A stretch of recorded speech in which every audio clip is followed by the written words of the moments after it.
ซูมสูน้ำหนักเหรอเด้อรับหนอกเด้อ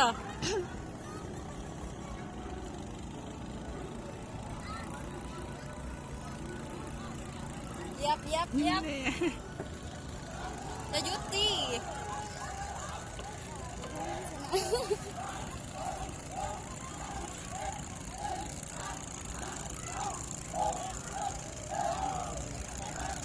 ทำไมคน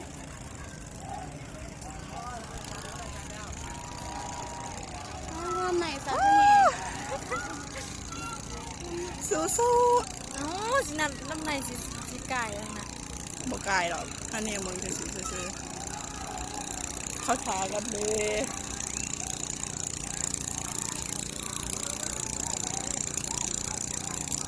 น้ำในสัตว์